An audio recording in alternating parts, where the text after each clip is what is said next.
ನಮಸ್ತೆ. ಬೆಳಕು ನಕ್ಷತ್ರ ವ್ಲಾಗ್ಸ್ಗೆ ಸ್ವಾಗತ. ನಾನಿವತ್ತಿನ ದಿನ ಕಡಲೆಬೇಳೆ ವಡೆನ ನಾನು ನಿಮ್ಮ ಜೊತೆ ಶೇರ್ ಮಾಡ್ತಾ ಇದ್ದೀನಿ. ಹೇಗೆ ಮಾಡೋದು ಅಂತ ನೋಡ್ಕೊಂಡು ಬರೋಣ ಬನ್ನಿ. ಇದಕ್ಕೆ ಏನೇನು ಸಾಮಗ್ರಿಗಳು ಬೇಕು ಅಂತ ನಾನಿಲ್ಲಿ ಇಟ್ಕೊಂಡಿದ್ದೀನಿ. ಇದಕ್ಕೆ ಬೇಕಾಗಿರೋ ಸಾಮಗ್ರಿಗಳು ಈ ರೀತಿ ಇದೆ. ನಾನಿಲ್ಲಿ ಅರ್ಧ ಕೆ ಜಿಯಷ್ಟು ಕಡಲೆಬೇಳೆನ ನೆನೆಸಿಟ್ಕೊಂಡಿದ್ದೀನಿ. ನಂತರ ಕೊತ್ತಂಬರಿ ಸೊಪ್ಪು, ಮೆಂತ್ಯ ಸೊಪ್ಪು, ಸಬ್ಬಸಿಗೆ ಸೊಪ್ಪು, ಹಸಿಮೆಣ್ಸಿನ್ಕಾಯಿ, ಒಂದು 4-5 ಈರುಳ್ಳಿ ತೊಗೊಂಡಿದ್ದೀನಿ. ಮತ್ತು ರುಬ್ಬೋದಕ್ಕೆ ಶುಂಠಿ, ಬೆಳ್ಳುಳ್ಳಿ, ಚಕ್ಕೆ, ಲವಂಗ, ಒಣಮೆಣ್ಸಿನ್ಕಾಯಿ ತೊಗೊಂಡಿದ್ದೀನಿ. ನೀವು ಹಸಿಮೆಣ್ಸಿನ್ಕಾಯಿ ಬೇಕಾದ್ರೂ ರುಬ್ಕೋಬೋದು. ನಾನಿಲ್ಲಿ ಒಣಮೆಣ್ಸಿನ್ಕಾಯಿ ತೊಗೊಂಡಿದ್ದೀನಿ. ಮತ್ತು ಕಡಲೆಬೇಳೆ ಇವೆರಡೂ ರುಬ್ಕೋಬೇಕಾಗುತ್ತೆ. ಈಗ ಮಿಕ್ಸಿ ಜಾರ್ಗೆ ಏನು ಐಟಮ್ ಹಾಕ್ಕೊಳ್ಳೋದು ಅಂತ ನೋಡೋಣ ಬನ್ನಿ. ಈಗ ತೋರಿಸಿರೋ ಥರನೇ ಶುಂಠಿ, ಬೆಳ್ಳುಳ್ಳಿ, ಚಕ್ಕೆ, ಲವಂಗ, ಒಣಮೆಣ್ಸಿನ್ಕಾಯಿ ಮತ್ತು ಸ್ವಲ್ಪ ಉಪ್ಪು ಹಾಕ್ಕೋತಾ ಇದ್ದೀನಿ. ಅಂದರೆ ಆ ವಡೆಗೆ ಎಷ್ಟು ಬೇಕೋ ಅಷ್ಟು ಪ್ರಮಾಣದಲ್ಲಿ ಉಪ್ಪು ಹಾಕ್ಕೋಬೇಕು. ನಂತರ ಕಡಲೆಬೇಳೆನೂ ಹಾಕ್ಕೋಬೇಕಾಗುತ್ತೆ. ಸ್ವಲ್ಪನೂ ನೀರು ಸೇರಿಸಬಾರ್ದು. ನೀರು ಸೇರಿಸ್ತಾನೆ ಹಾಗೆ ತರ್ತರಿಯಾಗಿ ರುಬ್ಕೋಬೇಕಾಗುತ್ತೆ. ಒಂದೊಂದು ಕಡಲೆಬೇಳೆ ಹಾಗೇ ಇದ್ರೂ ಪರವಾಗಿಲ್ಲ, ತುಂಬಾ ಚೆನ್ನಾಗಿರುತ್ತೆ. ಅದು ಎಣ್ಣೆನಲ್ಲಿ ಕರೆದಾಗ ಕ್ರಿಸ್ಪಿಯಾಗಿರುತ್ತಲ್ಲ, ಆಗ ತುಂಬಾ ಚೆನ್ನಾಗಿರುತ್ತೆ. ಮತ್ತು ಸ್ವಲ್ಪನೂ ನೀರು ಸೇರಿಸಬಾರ್ದು, ಹಾಗೇ ರುಬ್ಕೋಬೇಕಾಗತ್ತೆ. ತರ್ತರಿಯಾಗಿದ್ರೂ ತುಂಬಾ ಚೆನ್ನಾಗಿರುತ್ತೆ, ಹಾಗೆ ರುಬ್ಕೊಳ್ಳಿ. ಆನಂತರ ಈಗ ಅರ್ಧ ಕೆ ಜಿ ಕಡಲೆಬೇಳೆ ಎಲ್ಲ ರುಬ್ಬಿದ್ದಾಗಿದೆ. ಈಗ ನಾನು ಮೆಂತ್ಯ ಸೊಪ್ಪು, ಕೊತ್ತಂಬರಿ ಸೊಪ್ಪು ಹಾಕ್ಕೋತಾ ಇದ್ದೀನಿ. ಹಚ್ಚಿಟ್ಕೊಂಡಿರೋ ಹಸಿಮೆಣ್ಸಿನ್ಕಾಯಿ, ನಂತರ ಸಬ್ಬಸಿಗೆ ಸೊಪ್ಪು ಇದ್ರಂತೂ ತುಂಬಾ ಟೇಸ್ಟ್ ಚೆನ್ನಾಗಿರುತ್ತೆ. ಅದಂತೂ ಮಿಸ್ ಮಾಡಬೇಡಿ ನೀವು, ಸಬ್ಬಸಿಗೆ ಸೊಪ್ಪು ಹಾಕ್ಕೊಳ್ಳಿ. ನಂತರ ಈರುಳ್ಳಿ, ಇದು ಸಣ್ಣದಾಗಿ ಕಟ್ ಮಾಡಿದಷ್ಟು ತುಂಬಾ ಒಳ್ಳೆಯದು, ಚೆನ್ನಾಗಿರುತ್ತೆ. ಸಣ್ಣದಾಗಿ ಕಟ್ ಮಾಡಿ ಇಟ್ಕೊಂಡಿದ್ದೀನಿ. ಈಗೆಲ್ಲ ಮಿಶ್ರಣನೂ ಕಲಿಸ್ಕೋಬೇಕಾಗುತ್ತೆ. ಕೈನಲ್ಲೇ ಕಲಿಸ್ಕೊತಾ ಇದ್ದೀನಿ ನಾನು. ನೀಟಾಗಿ ಸೊಪ್ಪು, ಈರುಳ್ಳಿ ಎಲ್ಲ ಹೊಂದ್ಕೊಳ್ಳೋ ಥರ ಕಲಸಿಟ್ಕೋಬೇಕಾಗುತ್ತೆ. ಈಗ ನೀವೇನಾದರೂ ಸಪ್ಪೆ ಅಂತ ಅನಿಸಿದ್ರೆ ಇನ್ನೊಂದು ಸ್ವಲ್ಪ ಉಪ್ಪಿನ ಪುಡಿ ಹಾಕ್ಕೋಬೋದು.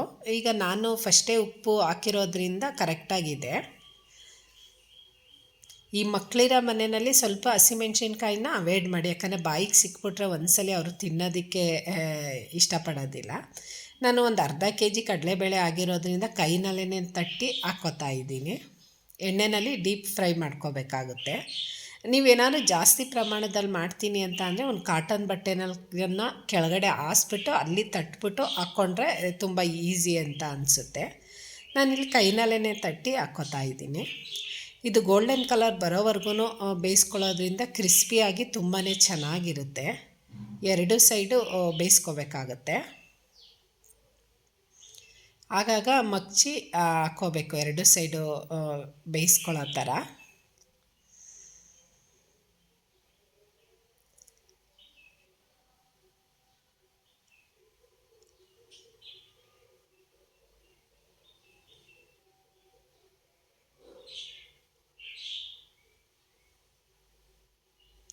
ಈಗ ಎರಡು ಸೈಡು ಮಗ್ಚಿ ಹಾಕ್ಕೋತಾ ಇದ್ದೀನಿ. ಈಗ ನೋಡಿ ಆಲ್ರೆಡಿ ಸ್ವಲ್ಪ ಬೆಂದಿದೆ. ಇನ್ನೊಂದು 2 ಸೆಕೆಂಡ್ ಆದರೆ ಈಗ ವಡೆ ರೆಡಿ ಆಗುತ್ತೆ. ಇದಂತೂ ಕಡಲೆಬೇಳೆ ವಡೆ ತುಂಬಾ ಚೆನ್ನಾಗಿರುತ್ತೆ ಕ್ರಿಸ್ಪಿಯಾಗಿ. ಮತ್ತು ಇದ್ರ ಕಾಂಬಿನೇಷನ್ ಆಗಿ ನಾವು ಹೆಸ್ರುಬೇಳೆ ಪಾಯಸನಾದ್ರೂ ಮಾಡ್ಕೋಬೋದು. ನಾನು ಓದ್ಲಾಗಲ್ಲಿ ಹೆಸ್ರುಬೇಳೆ ಪಾಯಸ ಮಾಡಿದ್ದೀನಿ, ಅದು ಯಾರಾದರೂ ನೋಡಿಲ್ಲ ಅಂದರೆ ನೋಡಿ. ಮತ್ತು ಇಲ್ಲ ಅಂದರೆ ಕಾಯಿ ಚಟ್ನಿನಾದ್ರೂ ಮಾಡ್ಕೋಬೋದು. ಇದು ಕಾಂಬಿನೇಷನ್ ಆಗಿ ತುಂಬಾ ಚೆನ್ನಾಗಿರುತ್ತೆ. ವಡೆ ಅಂತೂ ಬೇರೆ ಬೇರೆ ಕಾಳುಗಳಿಂದನೂ ಮಾಡ್ತಾರೆ. ಕೆಲವರು ಮಾಮೂಲಿ ತೊಗರಿಬೇಳೆ ಅದರಿಂದನೂ ಮಾಡ್ತಾರೆ. ಆ ತೊಗರಿಬೇಳೆ ವಡೆ ಮಾಡೋದ್ರಿಂದ ತುಂಬಾ ಸಾಫ್ಟಾಗಿ ಬರುತ್ತೆ. ಮತ್ತು ಹೆಸ್ರುಬೇಳೆ ವಡೆನೂ ಮಾಡ್ತಾರೆ. ಮತ್ತು ತಡ್ನಿಕಾಳು ಸೀಸನ್ನಲ್ಲಿ ತಡ್ನಿಕಾಳು ವಡೆನೂ ಮಾಡ್ತಾರೆ, ಅದನ್ನು ತುಂಬಾ ಚೆನ್ನಾಗಿರುತ್ತೆ. ಮತ್ತು ಅವರೆಕಾಯಿ ಸೀಸನಲ್ಲಿ ಅವರೆಕಾಯಿ ವಡೆನೂ ಮಾಡ್ತಾರೆ. ನಿಮ್ಮ ಸೈಡು ಯಾವ ರೀತಿ ವಡೆ ಮಾಡ್ತಾರೆ ಅನ್ನೋದನ್ನು ಕಮೆಂಟ್ ಬಾಕ್ಸಲ್ಲಿ ತಿಳಿಸಿ. ಅಥವಾ ನಿಮ್ಮ ಮನೆಯಲ್ಲಿ ಯಾವ ರೀತಿ ವಡೆ, ಯಾವ ಕಾಳನ್ನ ಯೂಸ್ ಮಾಡ್ತೀನಿ ಅನ್ನೋದನ್ನು ತಿಳಿಸಿ. ನಾನು ನೆಕ್ಸ್ಟ್ ಟೈಮ್ ಬೇಕಾದರೆ ನೀವೇನಾದರೂ ಹೇಳಿದ್ರೆ ಟ್ರೈ ಮಾಡ್ತೀನಿ. ನಾನು ತಮ್ಮನ ಫ್ರೆಂಡ್ಸ್ಗಳು ಬಂದುಬಿಟ್ರು, ಹಾಗಾಗಿ ನಾನು ಸರ್ವಿಂಗ್ ಪ್ಲೇಟ್ಗೆ ಹಾಕ್ಕೊಂಡು ವೀಡಿಯೋ ಮಾಡೋದನ್ನೇ ಮರೆತುಬಿಟ್ಟೆ. ಹಾಗಾಗಿ ಇವತ್ತಿನ ವ್ಲಾಗ್ ಹೀಗಿತ್ತು. ನೀವು ಮನೆಯಲ್ಲಿ ಟ್ರೈ ಮಾಡಿ ಹೇಗಿತ್ತು ಅಂತ ಕಮೆಂಟ್ ಬಾಕ್ಸಲ್ಲಿ ತಿಳಿಸಿ. ಹೇಗೆ ಬಂತು ಅಂತಲೂ ಕಮೆಂಟ್ ಬಾಕ್ಸಲ್ಲಿ ತಿಳಿಸಿ, ಚೆನ್ನಾಗಿತ್ತಾ ಏನು ಅಂತ. ಮತ್ತು ಸಬ್ಸ್ಕ್ರೈಬ್ ಮಾಡ್ಕೊಂಡಿಲ್ಲ ಅಂದರೆ ಸಬ್ಸ್ಕ್ರೈಬ್ ಮಾಡಿಕೊಂಡು ವೀಡಿಯೋಸ್ನ ನೋಡಿ, ಮತ್ತು ಬೆಲ್ ಬಟನ್ ಪ್ರೆಸ್ ಮಾಡಿ, ಮತ್ತು ಲೈಕ್ ಕೊಡಿ. ನಿಮ್ಮ ಸಪೋರ್ಟ್ ಯಾವಾಗಲೂ ಹೀಗೆ ಇರಲಿ. Thank you.